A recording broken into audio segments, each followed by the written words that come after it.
ਕਿ ਪੰਜਾਬੀ ਜਿਹੜੀ ਸਾਡੇ ਕੋਲ ਇਸ ਪੰਜਾਬ ਦੇ ਵਿੱਚ ਫੋਕ ਦੇ ਉੱਤੇ ਜਿਹੜਾ ਕੰਮ ਹੋਇਆ ਹੈ ਉਹ ਇਤਨਾ ਕਾਫੀ ਹੈ ਕਿ ਉਸ ਦੇ ਉੱਤੇ ਕੋਈ ਨਹੀਂ ਉਸਾਰੀਆਂ ਜਾ ਸਕੀਆਂ ਨਹੀਂ ਜਾਂ ਅਜੇ ਹੋਰ ਕਰਨ ਦੀ ਜ਼ਰੂਰਤ ਹੈ। ਅਗਰ ਹੈ ਤਾਂ ਕਿਉਂ ਨਹੀਂ ਹੋ ਰਿਹਾ? ਉਸ ਜ਼ਿੰਮੇਵਾਰ ਕੌਣ ਹੈ? ਕੀ ਵਜ੍ਹਾ ਹੈ? ਅੱਛਾ, ਜਿਹੜਾ ਕੰਮ ਹੋਇਆ ਉਹ ਸਾਰੇ ਉਹ ਵੱਡੇ ਨਾਂ ਨੇ, ਮਤਲਬ ਸ਼ਹੀਦ ਬੁੱਟਾ ਸਾਹਿਬ ਨੇ, ਕੁਝ ਸਾਡੇ ਈਸਟ ਪੰਜਾਬ ਦੇ ਦੋਸਤ ਨੇ, ਜਾਰਾ ਬੇਦੀ ਨੇ। ਤੁਹਾਡਾ ਕੰਮ ਤੁਸੀਂ ਪਿਆਂਦੇ ਹੋ ਛੋਟਾ ਜਿਹਾ ਤਾਲਬ ਇਲਮਾਂ ਤੇ ਇਹ ਤੇ ਐਵੇਂ ਹੁਣ ਮੈਂ ਤੁਹਾਡੇ ਕੋਲ ਮਹਿਮਾਨ ਆ ਤੇ ਬਸ ਇੱਜ਼ਤ ਰੱਖਦੇ ਪਿਓ। ਤੁਹਾਡਾ ਕੰਮ ਉਹਦੇ ਉੱਤੇ ਢੇਰ ਹੈ। ਪਹਿਲੇ ਫੋਕ ਸੌਂਗ ਦੇ ਹਵਾਲੇ ਦੇ ਨਾਲ, ਢੋਲੇ ਦੇ ਹਵਾਲੇ ਦੇ ਨਾਲ, ਸ਼ਾਰਪ ਨੇ, ਡੀਜਾਜ਼ ਨੇ। ਅੱਛਾ, ਕੰਮ ਨਾ ਹੋਇਆ, ਠੀਕ ਹੋਇਆ, ਚੰਗਾ ਹੋਇਆ, ਲੇਕਿਨ ਇਹ ਆਖਣਾ ਕਿ ਹੋਰ ਦੀ ਕੀ ਲੋੜ ਹੈ ਕਿ ਨਹੀਂ, ਲੋੜ ਤਾਂ ਹਮੇਸ਼ ਰਹਿੰਦੀ ਹੈ। ਉਹਨਾਂ ਇਹ ਉਹ ਅਗਲੇ ਸਾਡੇ ਸਾਰੇ ਬਜ਼ੁਰਗ ਸਨ ਜਿਨ੍ਹਾਂ ਸਾਨੂੰ ਲੀਆਂ ਦੇ ਛੱਡੀਆਂ, ਉਹਨਾਂ ਦੇ ਪੈਰ ਦੇ ਨਿਸ਼ਾਨੀ ਤੇ ਸਾਨੂੰ ਟੁਰਨ ਬਣਦਾ ਹੈ। ਪੰਜਾਬ ਐਡਾ ਛੋਟਾ ਨਹੀਂ ਹੈਗਾ ਕਿ ਕਿਸੇ ਹੁੰਦੇ ਇੱਕ ਵਿਸ਼ੇ ਨੂੰ ਤੁਸੀਂ ਨਾ ਕੋਈ ਵੀ ਸੰਭਾਲਿਆ ਜਾ ਸਕੇ। ਇੱਥੇ ਤਾਂ ਚੱਪੇ ਚੱਪੇ ਤੋਂ ਬੰਦੇ ਨੂੰ ਉੱਠ ਤੇ ਕੰਮ ਕਰਨਾ ਚਾਹੀਦਾ, ਔਰ ਉਹ ਜੋੜਦੇ ਜਾਓਗੇ ਆਪਣੀ ਆਪਣੀ ਥਾਂ ਤੇ ਉਹ ਉਸਰਦਾ ਜਾਵੇਗਾ। ਦੂਜਾ ਨਾ, ਜਿਸ ਤਰ੍ਹਾਂ ਉਹ ਕਿਸਾਨ ਹੈ ਨਾ, ਉਹਦਾ ਕੰਮ ਹੁੰਦਾ ਵੀ ਉਹਨੇ ਮੁੱਠ ਬੀਜ ਦੀ ਹੈ ਭਰੀ ਹੋਈ, ਉਹਨੇ ਸੱਟ ਦਿੱਤੀ ਹੈ, ਹੁਣ ਜਿੱਥੇ ਉਗਰਨਾ ਹੈ ਨਾ ਅਗਾਂ ਉਹਦੇ ਨਾਲ ਮੁੜ ਸਿੱਟੇ ਲੱਗਣੇ ਨੇ। ਇਹ ਜਿਹੜੀ ਹੈ ਨਾ ਤਸਲਸਲ, ਇਹਨੂੰ ਬਹਾਲ ਰੱਖਣਾ ਬਹੁਤ ਜ਼ਰੂਰੀ ਹੈ। ਹਰ ਬੰਦਾ ਆਦੇ ਵੇਲੇ ਚ ਨਾ ਆਦਾ ਜਿਹੜਾ ਨਾ ਉਹ ਖਤਮ ਕਰਕੇ ਅਗਾਂ ਕੁਕਨਸ ਤਰ੍ਹਾਂ ਉਹਨੇ ਨਵੇਂ ਕਈ ਰੰਗ ਦੇਣੇ ਹੁੰਦੇ ਨੇ। ਸੋ ਤੁਹਾਡੇ ਹਿੱਸੇ ਦਾ ਇੱਕ ਆਪਣਾ ਰੋਲ ਹੈ, ਤੁਸੀਂ ਉਹਨੂੰ ਪਲੇ ਕਰੋ। ਇੱਕ ਗੱਲ ਹੈ ਕਿ ਫੋਕ ਦਾ ਜਿਹੜੀ ਪਿਛਲੀ ਨਸਲ ਸੀ ਜਾਂ ਉਦੋਂ ਜਿਹੜੀ ਪਿਛਲੀ ਸੀ, ਉਹਨਾਂ ਕੋਲ ਜਿੰਨਾ ਕੁਝ ਮੌਜੂਦ ਸੀ ਅੱਜ ਪਿਛਲੇ 90 ਤੋਂ ਲੈ ਕੇ ਹੁਣ ਤੱਕ, ਯਾਨੀ ਇਸ 30 ਸਾਲ ਦੇ ਅੰਦਰ ਜਿੰਨਾ ਕਲਚਰ ਬਦਲਿਆ, ਜਿੰਨਾ ਇਸ ਮਾਡਰਨ ਸਾਰੀ ਸੂਰਤ ਹਾਲ ਬਦਲ ਦਿੱਤਾ, ਇਹਨੇ ਨਾ ਖਤਮ ਕਰਕੇ ਰੱਖ ਦਿੱਤਾ।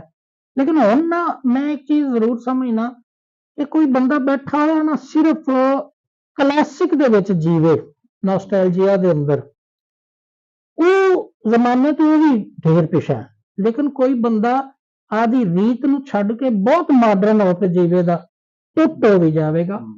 ਇਸ ਟਾਈਮ ਲੋੜ ਹੈ ਕਿ ਇੱਕ ਹੱਥ ਵਿੱਚ ਰੀਤ ਫੜੀ ਹੋਈ ਹੋਵੇ, ਇੱਕ ਹੱਥ 'ਚ ਮਾਡਰਨਿਜ਼ਮ। ਜੇ ਤੁਸੀਂ ਦੁਨੀਆ ਦੇ ਨਾਲ ਟੁਰਨਾ, ਤਾਕਤ ਘਰੋਂ ਲੈ ਤੇ ਟੁਰੋ ਤੇ ਬਾਹਰੋਂ ਸਿੱਖ ਕੇ ਉਸ ਤਾਕਤ ਨੂੰ ਵਧਾਓ। ਸੋ ਸਾਡਾ ਰੋਲਾ ਇਹ, ਮੈਂ ਹੁਣ ਤੱਕ ਆਪਣੇ ਉਹ ਸਾਰੇ ਜਿਹੜੇ ਇੰਟਲੈਕਚੁਅਲ ਨੇ ਵੀ, ਜਾਂ ਇੱਕ ਲਾਈਨ ਸਾਡੀ ਬਿਲਕੁਲ ਰਵਾਇਤ ਨਾਲ ਜੁੜੀ ਹੋਈ ਹੈ, ਇੱਕ ਲਾਈਨ ਉਹ ਹੈ ਜਿਹੜੀ ਬਿਲਕੁਲ ਸ਼ਾਇਦ ਨਾ ਮਾਜ਼ਰਤ ਨਾਲ ਤਰਜਮੇ ਦਰ ਤਰਜਮੇ ਪੜ੍ਹ ਕੇ, ਮਤਲਬ ਉਹ ਉਸ ਨਕਲ ਦੀ ਸੂਰਤ 'ਚ ਲੱਗੀ ਫਿਰਦੀ ਹੈ। ਹੁਣ ਲੋੜ ਹੈ ਕਿ ਡਾਇਰੈਕਟ ਪ੍ਰਾਇਮਰੀ ਸੋਰਸ ਮਾਡਰਨ, ਲੇਕਿਨ ਤਾਕਤ ਆਦਿ ਲੈ ਕੇ ਟੁਰੋ।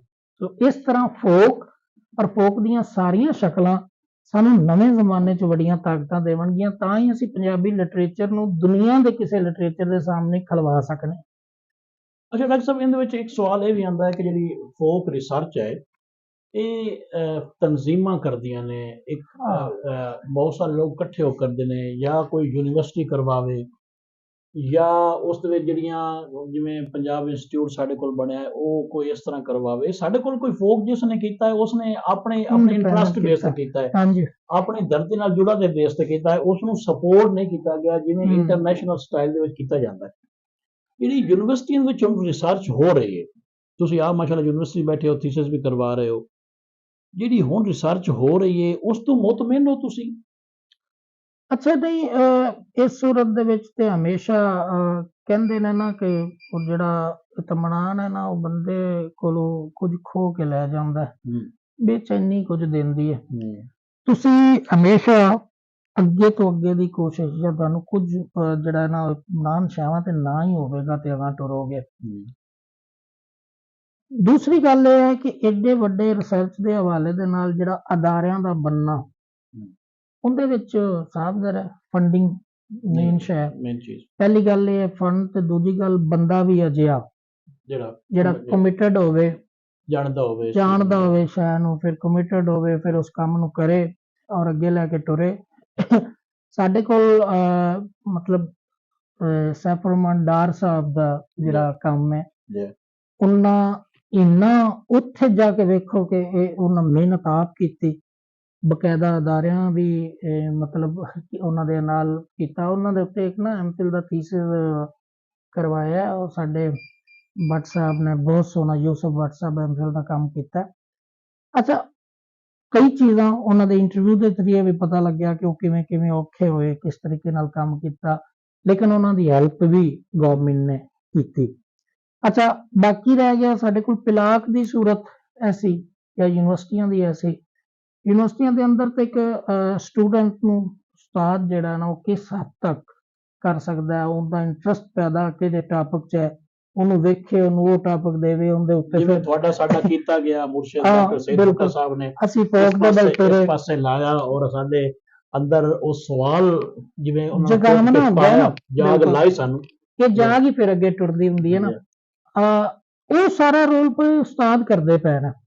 ਸਟੱਫ ਜਿਹੜਾ ਨਾ, ਸਟੱਫ ਕਮਜ਼ੋਰ ਹੋ ਜਾਣਾ ਤੇ ਕਦੇ ਵਿੱਚੋਂ ਕੋਈ ਬਿਹਤਰ ਵੀ ਆ ਜਾਣਾ, ਇਹ ਮਿਲਦੇ ਜੁਲਦੇ ਕੰਮ ਹੁੰਦੇ ਨੇ। ਉਹਦੇ ਵਿੱਚ ਵੀ ਮੈਂ ਖੈਰ ਆਦੇ ਉਸਤਾਦਾਂ ਦੀਆਂ ਕਮੀਆਂ ਸਮਝਣਾ, ਮਤਲਬ ਸਾਡੇ 'ਚ ਹੀ ਹਨ ਕਿ ਅਸੀਂ ਸ਼ਾਇਦ ਨਵੀਂ ਸਿਸਟਮ ਦੇ ਅੰਦਰ ਜਿਹੜੀ ਹੈ ਨਾ ਯਾਨੀ ਟੋਟਲ ਪੂਰਾ ਕਰਨਾ, ਉਹਦੇ ਉੱਤੇ ਜ਼ਿਆਦਾ ਜ਼ੋਰ ਹੈ ਓਵਰਆਲ ਮੁਲਕ ਦਾ ਨਾ, ਬਜਾਏ ਇਸ ਦੇ ਕਿ ਅਸੀਂ ਉਹ ਅੰਦਰੋਂ ਜਿਹੜੀ ਰੂਹ ਨੂੰ ਤਰ ਕਰਨਾ ਤੇ ਜਾਗ ਲਾਉਣ ਵਾਲੀ ਨਾ ਸ਼ਾਇਦ ਘਟਦੀ ਪਈ ਹੈ ਦਿਨ ਬ ਦਿਨ। ਜਾਂ ਸ਼ਾਇਦ ਇੱਕ ਇਨਸਾਨੀ ਸੂਰਤ ਵੀ ਹੁੰਦੀ ਹੈ ਕਿ ਜਿਵੇਂ ਬੰਦਾ ਕਹਿੰਦਾ ਨਾ ਕਿ ਪੁਰਾਣੇ ਵੇਲੇ ਚੰਗੇ ਹੁੰਦੇ ਸਨ, ਚੰਗਾ ਕੋਈ ਵੀ ਨਹੀਂ ਹੁੰਦਾ। ਸੋ ਐਸੀ ਸੂਰਤ ਵੀ ਹੈ, ਲੇਕਿਨ ਕੰਮ ਹੁੰਦਾ ਪਿਆ। ਬਹੁਤ ਸਾਰੇ ਕੰਮ ਨੇ ਜਿਹੜੇ ਨਾਲ ਮਤਲਬ ਹੁਣ ਇੱਕ ਬੱਚੇ ਦਾ ਐਮਫਿਲ ਦਾ ਥੀਸਿਸ ਬੜਾ ਸੋਹਣਾ ਹੋਇਆ, ਉਹਨੇ ਰੀਸੈਂਟਲੀ ਕੀਤਾ ਕਿ ਫਿਕਸ਼ਨ ਦੇ ਅੰਦਰ ਜਿਹੜਾ ਨਾ ਉਹ ਕਿਸੇ ਖਾਸ ਏਰੀਏ ਦਾ ਜਿਹੜਾ ਮੁਹਾਂਦਰਾ ਤੇ ਤਾਰੀਖ ਤੇ ਹੁਣ ਤੱਕ ਉਹਦਾ ਬਦਲਾਅ ਜਿਹੜਾ ਸਮਾਜੀ ਹੈ ਨਾ, ਉਹਨੂੰ ਉਹਨੇ ਕਿਵੇਂ ਨਿਤਾਰਿਆ। ਇਸ ਤਰ੍ਹਾਂ 12 ਦੇ ਉੱਤੇ ਕੰਮ ਬਹੁਤ ਸੋਹਣੇ ਨਾਲ ਨਾਲ ਹੁੰਦੇ ਪਏ ਨੇ। ਮੁਖਤਲਿਫ ਇੱਕ PhD ਦਾ ਕੰਮ ਮੇਰੇ ਕੋਲ ਹੈ, ਇੱਕ ਬੱਚਾ ਜਿਹੜਾ ਢੋਲੇ ਦਾ ਤਾਰੀਖੀ ਪਸੇ ਮੰਜ਼ਰ ਦੇ ਹਵਾਲੇ ਦੇ ਨਾਲ ਕੰਮ ਕਰਦਾ ਪਿਆ, ਉਹ ਬਹੁਤ ਸੋਹਣਾ ਕੰਮ ਹੈ। ਸੋ ਦੂਜਾ ਨਾਲ ਨਾਲ ਇਹ ਹੈ ਕਿ ਮਾਡਰਨ ਜਿਹੜੀ ਇਹ ਚੀਜ਼ਾਂ ਨੇ ਉਹਨਾਂ ਨੂੰ, ਉਹਨਾਂ ਦੇ ਉੱਤੇ ਵੀ ਕੰਮ ਹੁੰਦਾ ਪਿਆ। ਡੀਗਲੋਬਲਾਈਜੇਸ਼ਨ ਦੇ ਉੱਤੇ ਹੁੰਦਾ ਪਿਆ, ਗਲੋਬਲਾਈਜੇਸ਼ਨ ਤੇ ਵੀ ਹੁਣ ਅਗਲੀ ਟਰਮ ਹੈ। ਸੋ ਇੰਝ ਦੀਆਂ ਚੀਜ਼ਾਂ ਚੱਲਦੀਆਂ ਰਹਿੰਦੀਆਂ ਨਾਲ ਨਾਲ, ਲੇਕਿਨ ਮੈਂ ਸਮਝਦਾ ਕਿ ਇਸ ਤੋਂ ਜ਼ਿਆਦਾ ਹੋਣਾ ਚਾਹੀਦਾ, ਤੇਜ਼ ਹੋਣਾ ਚਾਹੀਦਾ। ਅੱਛਾ ਡਾਕਟਰ ਸਾਹਿਬ, ਅਸੀਂ ਗੱਲਾਂ ਤਾਂ ਬਹੁਤ ਸਾਰੀਆਂ ਕਰਨ ਵਾਲੀਆਂ ਨੇ, ਪੂਰਾ ਲਿਟਰੇਚਰ ਤੇ ਤੁਹਾਡੇ ਨਾਲ ਬਹਿਸ ਡਿਸਕਸ ਹੋ ਸਕਦੀ ਹੈ, ਗੱਲਾਂ ਸੁਣਾਉਣ ਮਿਲ ਸਕਦੀਆਂ।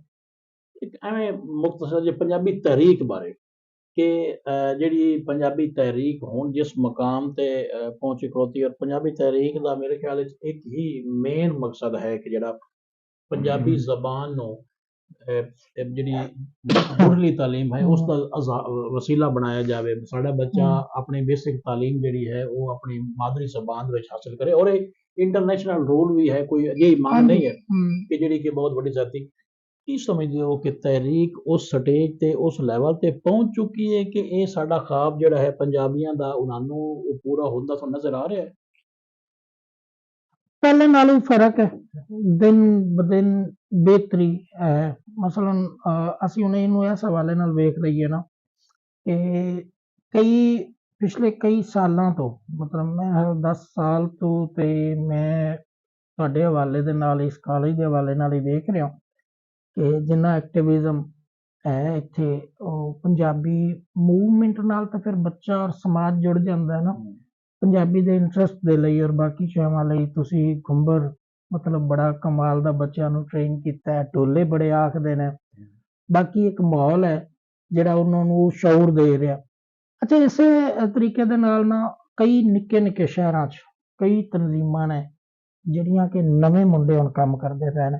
ਪਿੱਛੇ ਇੱਕ ਇੰਟਰਨੈਸ਼ਨਲ ਪੰਜਾਬੀ ਕਾਨਫਰੰਸ ਅਹਿਮਦ ਰਜ਼ਾ ਪੰਜਾਬੀ ਪ੍ਰਚਾਰ ਦੇ ਪਲੇਟਫਾਰਮ ਤੋਂ ਹੋਈ। ਅੱਛਾ, ਉੱਥੇ ਵੇਖਣ ਨੂੰ ਜਿਹੜੀ ਸਭ ਤੋਂ ਖੁਸ਼ੀ ਵਾਲੀ ਗੱਲ ਮਿਲੀ ਨਾ ਕਿ ਉਹ ਆਡੀਅנס ਸੀ ਜਿਹੜੀ ਆਮ ਪੰਜਾਬੀ ਦੇ ਨਾਲ ਜਿਨ੍ਹਾਂ ਦਾ ਤਾਰਫ ਨਹੀਂ ਸੀ, ਯਾਨੀ ਇਸ ਮੂਵਮੈਂਟ ਦੇ ਨਾਲ। ਜਦੋਂ ਅਜਿਹਾ ਬੰਦਾ ਬਹਿ ਕੇ ਸੁਣਦਾ, ਉਹ 3 ਦਿਨ ਇੱਕ ਭਰਵਾਂ ਮੇਰਾ ਖਿਆਲ ਹੈ ਰੋਜ਼ ਦਾ ਲਗਭਗ 800 ਤੋਂ 1000 ਬੰਦਾ ਰੋਜ਼ ਦਾ ਉੱਥੇ ਹੋਣਾ। ਉਹਨਾਂ 'ਚ ਕਈ ਬਦਲਦੇ ਰਹੇ, ਕਈ ਉਹ ਆਉਂਦੇ ਰਹੇ। ਇਹ ਇੰਨੇ ਘਰਾਂ ਦੇ ਵਿੱਚ ਆਵਾਜ਼ ਗਈ ਹੈ। ਹਰਦੋ ਜੀ ਕੋਈ ਇੰਟਰਸਟ ਆਇਆ ਤਾਂ ਹੈ ਨਾ।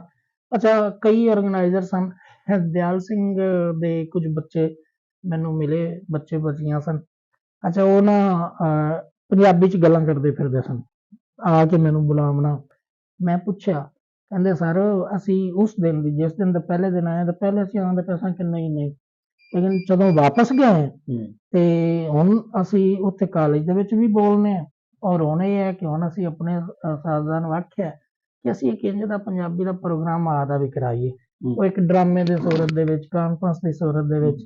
ਫਿਰ ਸੋਸ਼ਲ ਮੀਡੀਆ ਜਿਹੜਾ ਨਾ ਇਹਨੇ ਇੱਕ ਤਰ੍ਹਾਂ ਆਜ਼ਾਦੀ ਦਿੱਤੀ ਕਿ ਜਿਹੜਾ ਬੰਦਾ ਅਗਰ ਬੈਠਾ ਸੀ ਤਾਂ ਆਪਣੀ ਗੱਲ ਨਹੀਂ ਆਖ ਸਕਦਾ ਸੀ। ਅੱਜ ਫੇਸਬੁੱਕ, YouTube ਦੇ ਉੱਤੇ, ਇੰਸਟਾਗ੍ਰਾਮ ਦੇ ਉੱਤੇ ਲੋਕ ਪੰਜਾਬੀ 'ਚ ਲਿਖਦੇ ਵੀ ਪਏ ਨੇ। ਫਿਰ ਉਹਨਾਂ ਨੂੰ ਕੋਈ ਜਿਹੜੀ ਹੱਦ ਹੈ ਨਾ, ਕੋਈ ਹੱਦ ਬੰਨਾ ਉਹ ਨਹੀਂ ਰਹਿ ਗਿਆ। ਹਰ ਬੰਦਾ ਆਦੀ ਆਵਾਜ਼, ਆਦਾ ਸ਼ੇਰ, ਆਦੀ ਗੱਲ, ਆਦੀ ਰਾਏ ਦੇ ਸਕਦਾ ਹੈ।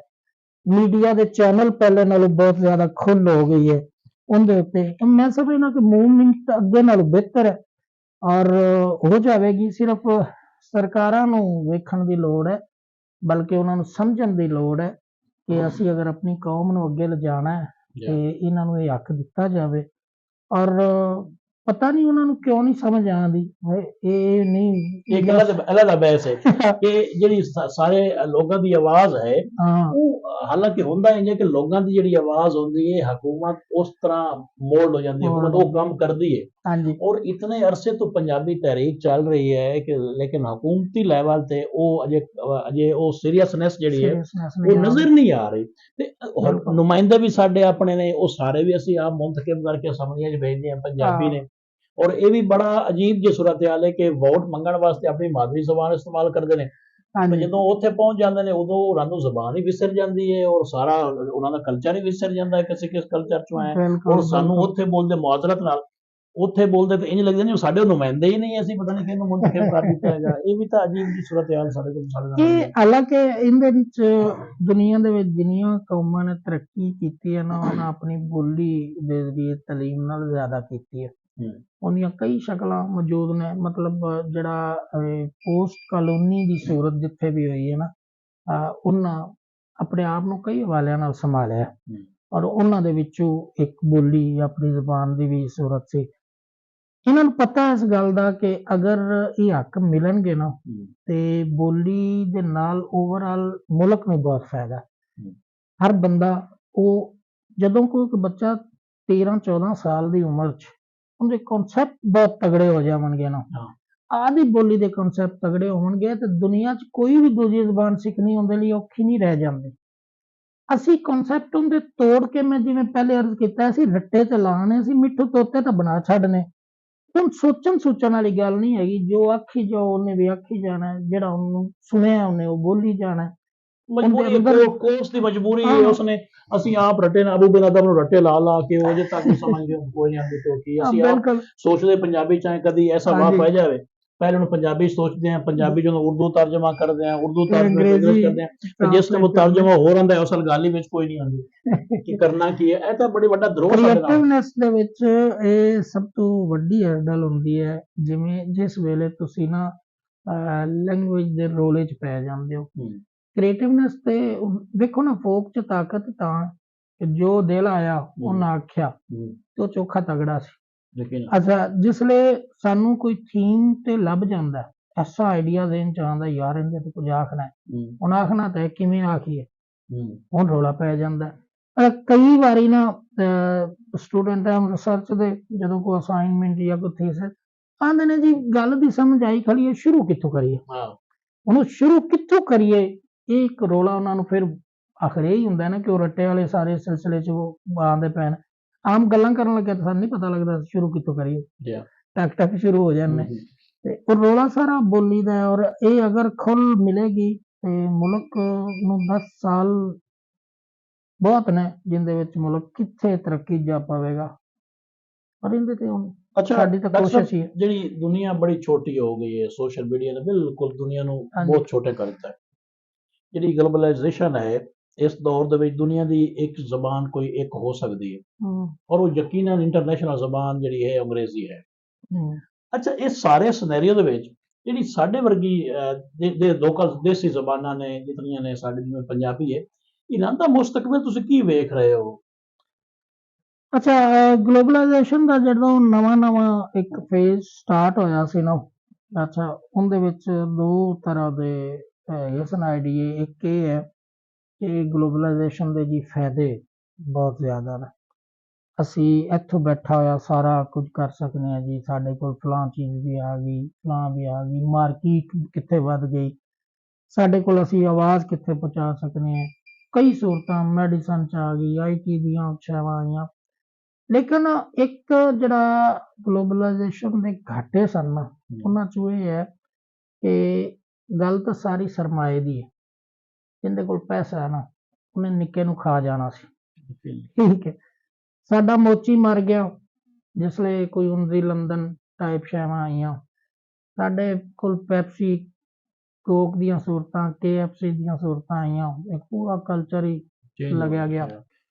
ਇਵੇਂ ਕਈ ਰੰਗ ਸਨ, ਸ਼ਿਕੰਜਵੀਆਂ ਮੁੱਕ ਗਈਆਂ ਜਦੋਂ ਸ਼ਿਕੰਜਵੀਆਂ ਮੁੱਕ ਕੋਕ ਆਈ। ਗਈਆਂ।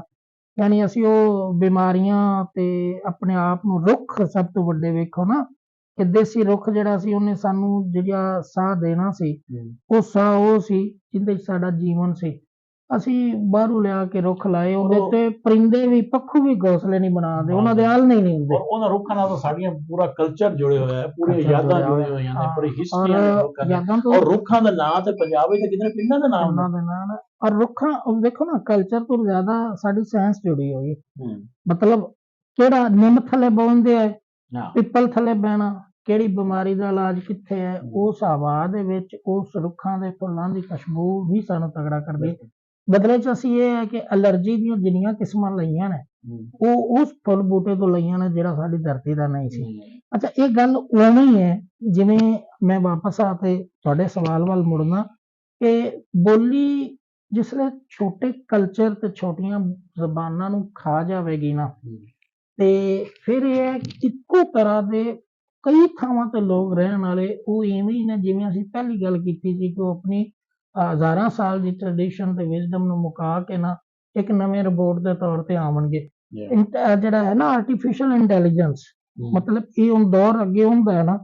ਲੇਕਿਨ ਹੁਣ ਇੱਕ ਜਿਹੜਾ ਨਵਾਂ, ਹੁਣ ਤਾਂ ਗਲੋਬਲਾਈਜੇਸ਼ਨ ਤੋਂ ਵੀ ਗੱਲ ਅੱਗੇ ਵੱਧ ਗਈ, ਉਹਨੂੰ ਮੈਂ ਜਿਵੇਂ ਪਹਿਲੇ ਜ਼ਿਕਰ ਕੀਤਾ ਨਾ ਕਿ ਡੀ ਗਲੋਬਲਾਈਜੇਸ਼ਨ, ਕਿ ਸਭ ਤੋਂ ਪਹਿਲੇ ਨਾ ਬੰਦੇ ਇੱਕ ਵੱਡੇ ਯੂਨਿਟ 'ਚ ਆਏ ਪੂਰੀ ਦੁਨੀਆ 'ਚ, ਕਬਾਇਲ ਦੀ ਸੂਰਤ ਦੇ ਵਿੱਚ ਨਾ। ਅੱਛਾ, ਵੱਡਾ ਯੂਨਿਟ ਜਿਹੜਾ ਹੈ ਨਾ ਉਹ ਛੋਟਾ ਹੋ ਕੇ ਹੋਇਆ ਘਰਾਂ ਤੱਕ। ਅੱਛਾ, ਘਰਾਂ ਤੋਂ ਇੰਡੀਵਿਜੂਅਲ ਤੱਕ ਗਿਆ। ਅੱਛਾ, ਫਿਰ ਜਿਸਲੇ ਇਵੇਂ ਦੁਨੀਆ ਪੂਰੀ ਗਲੋਬ ਦੀ ਸ਼ਕਲ 'ਚ ਆਈ ਹੈ। ਲੇਕਿਨ ਜਦੋਂ ਗਲੋਬ 'ਚ ਆ ਕੇ ਉਹਨੂੰ ਪੂਰੀ, ਇਹ ਹੁਣ ਕਰੋਨਾ ਸਭ ਤੋਂ ਵੱਡਾ ਗਲੋਬਲਾਈਜੇਸ਼ਨ ਦੀ ਦੇਣ ਸੀ ਨਾ, ਠੀਕ ਹੈ ਨਾ। ਹੁਣ ਵਾਪਸ ਫਿਰ ਨਾ ਦੁਨੀਆ ਇੰਡੀਵਿਜੂਅਲ ਵੱਲ ਚਲਦੀ ਪਈ ਹੈ। ਇਹ ਨਵੀਂ ਜਿਹੜੀ ਸੂਰਤ ਹੈ ਉਹ, ਸੋ ਇਸ ਲਈ ਇਹ ਜਿਹੜੀ ਡੀ ਗਲੋਬਲਾਈਜੇਸ਼ਨ ਦੀਆਂ ਥਿਊਰੀਆਂ ਨੇ ਉਹ ਵੀ ਚੱਲਦੀਆਂ ਪਈਆਂ ਨੇ। ਆਹ ਦਾ ਕਲਚਰ ਸਾਡਾ ਬਚੇਗਾ, ਬੋਲੀ ਵੀ ਬਚੇਗੀ। ਔਰ ਲੇਕਿਨ ਇਹਦੇ ਯਕੀਨਨ ਇਹ ਹੈ ਕਿ ਅਦੀਬ ਦਾ ਕੰਮ ਵੀ ਹੈ, ਔਰ ਅਦੀਬ ਨੇ ਹੁਣ ਤੱਕ ਇਹਨੂੰ ਸਰਵਾਈਵ ਕਰਵਾਇਆ। ਸਰਕਾਰਾਂ ਦੀ ਹੱਥ ਤਾਂ ਤੁਹਾਡੇ ਸਾਹਮਣੇ ਹੀ ਅੱਗੇ ਵੀ ਕੋਈ ਇਹ ਵੀ ਚਾਂਸ ਲੱਗਦਾ ਹੈ ਕਿ ਅਗਲਾ ਮੁਸਤਕਬਲ ਵਿੱਚ ਕੋਈ ਸਰਕਾਰਾਂ ਵੀ ਪੰਜਾਬੀ ਪਾਸੇ ਪਹੁੰਚ ਸਕਦੀਆਂ, ਇਹਦਾ ਵੀ ਕੋਈ ਲੱਗਣਗੀਆਂ। ਉਹਦੀਆਂ ਦੋਨੋਂ ਕਿਸਮਾਂ ਨੇ। ਵੇਖੋ, ਅੰਦਰ ਵਾਲਾ ਪ੍ਰੈਸ਼ਰ ਵੀ ਤੇ ਬਾਹਰ ਦੇ ਫਾਇਦੇ ਵੀ। ਜਦੋਂ ਵੈਸੇ ਦੁਨੀਆ 'ਚ ਆ ਰਹੀ ਹੁੰਦੀ ਹੈ ਕਿ ਜੀ ਕਲਚਰ ਨੂੰ ਪ੍ਰਮੋਟ ਕਰੋ, ਤੇ ਫਿਰ ਕਰਨਾ ਪਵੇਗਾ। ਔਰ ਉਹ ਰੰਗ ਵੀ ਆਉਂਦੇ ਪਏ ਨੇ ਨਾਲ। ਸੋ ਇੱਕ ਇੰਟਰਨੈਸ਼ਨਲ ਲੈਵਲ ਦੇ ਉੱਤੇ ਜਦੋਂ ਮੁਖਤਲਿਫ ਪਾਲਿਸੀਆਂ ਔਰ ਇੰਨੀਆਂ ਚੀਜ਼ਾਂ ਨੇ, ਤੇ ਫਿਰ ਅਸਾਂ ਵੀ ਕਰਨੀਆਂ ਨੇ। ਲੇਕਿਨ ਅਸੀਂ ਜਿੰਨੀ ਛੇਤੀ ਕਰ ਲਈਏ ਉਹ ਬਿਹਤਰ ਹੈ, ਜ਼ਰਾ ਫਾਇਦਾ ਵੀ ਹੋ ਜਾਵੇ। ਜੀ ਡਾਕਟਰ, ਤੁਹਾਡਾ ਬਹੁਤ ਸ਼ੁਕਰੀਆ, ਤੁਸੀਂ ਸਾਨੂੰ ਟਾਈਮ ਦਿੱਤਾ। ਨਾਜ਼ਰੀਨ, ਅਸੀਂ ਇਹ ਗੱਲ ਤਾਂ ਬਹੁਤ ਲੰਬੀ ਇੰਟਰਵਿਊ, ਪੂਰੇ ਬਹੁਤ ਘੰਟਿਆਂ ਦਾ ਹੋ ਸਕਦਾ ਹੈ, ਲੇਕਿਨ ਅਸੀਂ ਚਾਹੁੰਦੇ ਹਾਂ ਕਿ ਇਸ ਨੂੰ ਵੰਡ ਕੇ ਕੀਤਾ ਜਾਵੇ। ਇਸ ਨੂੰ ਅਗਰ ਸਿਰਫ ਕਲਾਸਿਕ ਤੇ ਸ਼ੁਰੂ ਹੋ ਜਾਈਏ ਤਾਂ ਗੱਲ ਬੜੀ ਲੰਮੀ ਹੋ ਜਾਂਦੀ, ਸਿਰਫ ਫੋਕ ਤੇ ਸ਼ੁਰੂ ਹੋ ਜਾਈਏ ਤਾਂ ਉਹ ਗੱਲ ਬਹੁਤ ਲੰਮੀ ਹੋ ਜਾਂਦੀ। ਪੰਜਾਬੀ ਤਹਿਰੀਕ ਨੂੰ ਅਗਰ ਅਸੀਂ ਸ਼ੁਰੂ ਕਰ ਦਈਏ ਤਾਂ ਯਕੀਨਨ ਉਹਦੇ ਵਿੱਚ ਕੀ ਹੋਰ ਹੋ ਸਕਦਾ ਹੈ, ਕਮਜ਼ੋਰੀਆਂ ਕੀ ਨੇ, ਸਾਨੂੰ ਕੀ ਹੋਰ ਕਰਨਾ ਚਾਹੀਦਾ ਹੈ, ਉਹ ਸਾਰਿਆਂ ਸਵਾਲਾਂ ਦੇ ਜਵਾਬ ਸਾਡੇ ਵੱਟੂ ਸਾਹਿਬ ਕੋਲ ਸਾਨੂੰ ਮਿਲ ਸਕਦੇ ਨੇ। ਲੇਕਿਨ ਇਸ ਸੈਸ਼ਨ ਦੇ ਵਿੱਚ ਅਸੀਂ ਇਤਨਾ ਹੀ, ਮੇਰੇ ਖਿਆਲ ਸਾਡੇ ਵਾਸਤੇ ਕਾਫੀ ਹੈ। ਨੈਕਸਟ ਟਾਈਮ ਇਨਸ਼ਾਅੱਲਾ ਹੋਰ ਇਸੇ ਜ਼ਬਾਨ ਕਲਚਰ ਦੇ ਬਾਰੇ ਨਾਲ ਹੋਰ ਚੀਜ਼ਾਂ ਇਨਸ਼ਾਅੱਲਾ ਤੁਹਾਡੇ ਸਾਹਮਣੇ ਲੈ ਕੇ ਆਵਾਂਗੇ ਕਿ ਨਵੀਂ ਡਿਸਕਸ਼ਨ ਲਿਟਰੇਚਰ ਦੀ ਹੈ ਜਾਂ ਜਿਸ ਬਾਰੇ ਕਲਚਰ ਬਾਰੇ ਉਹ ਤੁਹਾਡੇ ਸਾਹਮਣੇ ਲਿਆਸਾਂ। ਹੁਣ ਤੱਕ ਬਸ ਇਤਨਾ ਹੀ। ਤੁਹਾਨੂੰ ਇਤਨੀ ਮਿਹਨਤ ਹੈ ਕਿ ਤੁਸੀਂ ਸਾਡਾ ਚੈਨਲ ਵੇਖਦੇ ਰਹੋ, ਸਬਸਕ੍ਰਾਈਬ ਕਰਦੇ ਰਹੋ, ਔਰ ਜਿਹੜੀ ਗੱਲਾਂ ਅਸੀਂ ਕੀਤੀਆਂ ਨੇ ਇਹਨੂੰ ਅਗਰ ਪੱਲੇ ਬੰਨ੍ਹ ਲਓ ਤੇ ਉਮੀਦ ਹੈ ਸਾਡੀ ਬੇੜੀ ਇਨਸ਼ਾਅੱਲਾ ਕੱਦੇ ਲਾਗੇ ਸੀ। ਬਹੁਤ ਸ਼ੁਕਰੀਆ ਜੀ।